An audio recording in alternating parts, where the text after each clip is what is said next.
Because it is a massive object, like moving at a high rate of speed. It's got to have some type of pressure behind it that sucks away the air like a vacuum. Yeah. It's a vacuum creates that explosion. It's like a big ass subsonic bullet. Ultimately, Exactly. think about it. Yeah. It's creating a little. It's not having the bang. It's the. Yeah. Dude, that's a lot of air. I mean, you gotta think it's moving a shit ton of air. Like with fucking 50 cal second brains out and shit. Yeah. Imagine what a 500 is like. Yeah, fuck that, bro. Yeah. So, what do you guys think about where veteran anyway opportunities for guys that have like a crazy shooting background?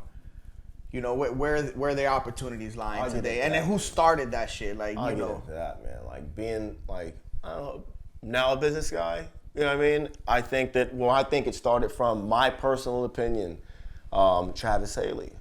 And those guys, you know, who kind selling the whole training aspect of it and everything. Like, hey, look, revolutionizing it. And I remember sitting overseas at a few points, the assaulter guys watching those videos, those DVDs, you know, where he would, you know, do the training with the pistol stuff, and then guys started getting into the whole three-gun competition. Videos. Yeah, the Magpul videos, man. And I remember watching Travis Haley like on a rooftop when he was contracting, you know, with Blackwater. And that's where I was like, wow, it's pretty sick, you know what I mean? And then, I met up with Travis like on a shooting course, man, and you know, small world. But I would say that he kind of pushed it to that next level. As far as where it is now, I think that it's not dried up, you know what I mean? But everyone's done it, you know what I mean? And as far as the whole shooting community goes, not too many guys are having that trigger time. Yeah, you'd behind be the gun. surprised. But let's say if they are getting that trigger time, you're comparing that to, let's say, the guys who've been in the game. No, what I mean by you'll be surprised is the audience or people that are outside of who we are, who we know, they'll be surprised how little trigger time guys actually Oh, okay, get. yeah, got it. Exactly. Absolutely. 100%. Yeah, you don't get as much. People are. I mean, So like a guy could legit have an entire career in a sniper community establishment and probably shot one guy, and even that was probably a little questionable. Like that's normal to me. That's average. Like what's not average is the shit we've done. Because I think we were just one of those motherfuckers in the right place at the right time. Exactly. And honestly, every person I talk to that has like the endless stories to account from, like. They just will tell you the same thing, right place, right time, because it's not normal. I mean, Chris Kyle talked about that. Exactly my point. Being right place, right time. And then to me, I think, and then it's funny you mentioned Chris Kyle, because to me, I think like when it came to...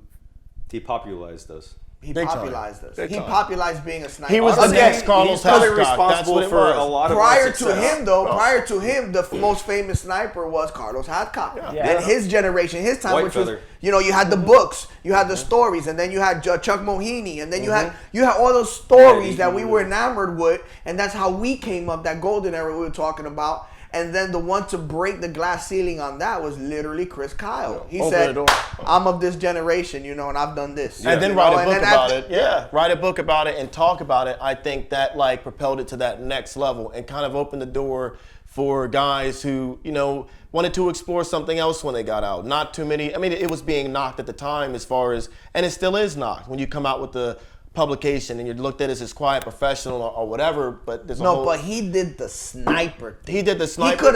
He could have kept, because you know Navy SEALs do a lot. Exactly, he could have just been an in general guy. You know, he could. In general, I did awesome stuff. Yeah. But he was specific towards the sniping and highlighting the sniping. 100%. So I think, and that's what I mean for our community as snipers. You know, not necessarily vets that got out and their CAG or their whatever and their, you know, selling their product. I'm talking about snipers. Like he was the one to really bring us back. And here's what's interesting about that is when I was in Ramadi in 06, obviously Team 3 and Team 5 were coming through all the time. Only years later did I ever find out that within Team 3 and Team 5 at that time was Chris Kyle, Marcus Luttrell, Kevin, Marcus Luttrell's brother Morgan, I believe. Like all of these guys that we now know today. I was doing SKTs with, or I was providing Overwatch for, or I was doing whatever with. And I remember I was already in the sniper section at this point in time. I had just gotten in, just gone through the school. And Chris Kyle came out in his book, and I read his book. And I remember looking through the pictures in there. What year was that? I'm sorry. What year was the I want to say like 2010. 2010. Okay, I remember I was getting out in that whole like Devru. That's right, when you were getting out, sniper thing where they were on the boat and they sink those shots. I was running PT that day, and I remember hearing about that story coming out in Somalia, right? Yeah. Yeah. So it was right after that. Yep. Okay, yeah, and that was right when I was entering contracting. And that's where the whole, Chris Kyle story was coming out. And it's kind of like, damn, And so when I was reading his book and I was looking through his few pictures in there was a few of them that he had this patch on. And I remember I was like, I have that fucking patch. Wow. And so I start like looking into it. And at that point in time, I'd already read Marcus Luttrell's book. Marcus Luttrell had the same fucking patch on. Dude, I read fucking Marcus Luttrell's second book. I think it's called Service. And he tells of this story where these army guys come in. There was a hand grenade thrown up on the roof of Luttrell's building that they were on. Hand grenade went off, like fucked 2 dudes up really, really bad. Army dudes come in on a Bradley. We had Bradleys at the time, and we were a mech infantry unit. And so I jumped out, and we were fucking mowing dudes, and they were everywhere. And all of a sudden, I remember I was providing security on the swing door of this the track vehicle, and I look back, and the SEAL's just fucking screaming bloody murder, dude. And I look, and he has like this massive like just chunk taken out of his leg. And so then they load another one in, and then we get all the team guys in there, but there was no room for us because it could only fit 7 at the time. Like there was 7 of them. So we're like, all right, well, we're good, we're fresh. Well, I remember like all the other team dudes, except for the guys that were working on these 2, like jumped back out. Like bullets were like bouncing off this thing. And like these guys were just like, all right, let's do this. And I was like sitting there with them, and he's like, upstairs. Like he'd point up, and I had the 249 at the time, so I'm like shooting. But Marcus was telling a story in his book, and I look back on it, and I'm like, because when we got back, was that the first time you saw that story and it was like, yo, that was us? Yeah, that was the first time. And because I remember when we got back to our little base, the SEAL took his patch off his shit and put it on my arm, and he's like, thanks for everything, and like walked off. And I was like, so you're the guy. Why is that not in the book? Well, it wasn't Marcus. Why is this not a book? It wasn't Marcus that gave it. I got an idea. I got an idea. No. This is maybe an intro to a book. That's about it where it ends. But I remember getting that patch from him. I'm like, well, this is it. Dope, bro. I was like, it's fucking sick. So I ended up seeing Marcus at SHOT Show, and I'm like, do you recognize this? I did a show with Marcus. Yeah, it's a fucking solid dude. Yeah. He's like, I do. Where'd you get that? And I was like, I got it in Ramadi in Eagle's Nest, like in 07. He's like, damn.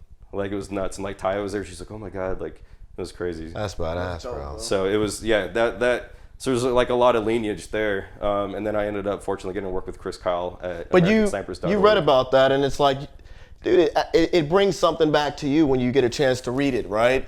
Like you felt something. It took you back to a time, and it led you to, go find it. And I don't know, who knows where it, put you at in life. So remember when you were telling that story earlier, how like you just saw like all that shit happening when you were 18, and you just like first and bat. And like I said, like that was a moment where everything slowed down, and like you were seeing a dude eat around to the face, and a missile get dropped, and like a minigun go off. Yeah. Like that little scenario, that situation right there in Ramadi was like my moment. That was your slow moment. When I saw like these team dudes come out, like they had, skeleton frogs painted on their shit, like they were fucking gods to us. Like I was a regular Army dude, I was a private, and like these dudes were fucking gods to me. And so to see this guy with just this massive hole taken out his leg, and this other guy was just all messed up and like blood coming out of his mouth. Both of them lived, by the way. I actually found out, which is awesome. But putting them in the vehicle and then just like snap and like the snap never around forget that stuff. sound, I was like, oh. And then I was back in, and I was like, all right. And then I got hit on the back. It's like that moment when everything slows down, and then you come right back to it. I know what moment you're talking about now, dude. Yeah. I will never, ever be the same person again. I was in my mid-20s, bro. I was 23 when that happened. I was, pinned down in a little ravine. And I had that moment where you're not sure if you're blacking out or if time stops or what. You know what I mean? I've had that moment, dude. And yeah, man, one of our guys got hit, in femoral artery 2 in his thigh, and you could see like blood, 20-foot sprays, it was crazy. I remember hitting guys in the face, like looking through my scope, and like they would fill up the whole scope, and you're hitting like a nose, you know what I mean? Like punching, punching tickets, punching those guys, and then they're taking back a volley of fire. Then you start seeing blood like spill down this ravine we're in, dude. And I remember sitting back up against the, embankment, dude, and like bullets snapping over and I, seeing, stuff spark up or, stuff like that, and watching guys hammer guys like 15 feet. What's weird is at that time you're thinking about everything, but thinking about nothing. Nothing at the same time. It's silent. You know what I mean? Yeah. Have you guys ever got to the point where just you laughed hysterically? Hell yeah, dude! I did that. The shit wasn't funny, but I did that at that point. Funny. But I also debated on like standing up. You know what I mean? This chick was a suicide bomber and didn't kill anybody. Yeah. Like this. That shit's funny though. This girl like crossed this IA checkpoint. She had a vest on? And she was in full like get up and started walking across and assumed that there were going to be guards like on either end that she couldn't see, and blew herself up right there. And we were helping them at the checkpoint because we were like ripping out. And so we're in a Humvee that was like 100 yards away. You're just looking like, and like I hear whoa, and I look and I'm like, oh shit. So we turn over there, no one's dead, and there was like the biggest thing I found was a toe. Dude, I remember the suicide guy, and you'd find like a jawbone or something. Yeah, aren't some of like the IEDs like that was when I laughed. When you're like overwatching whatever, and you see a convoy come up, and next thing you know an IED goes off. It is like the most largest, hugest, most catastrophic looking thing in the world. And then it only like hurts one motherfucker or two. You're like, how the fuck that shit? Dude, oh my God, there's dead everywhere. And next thing you know, when it all settles, dude comes out missing a tooth. Like, oh, what the fuck? And everybody else is running around and shit. He lost his sandal. And that was man.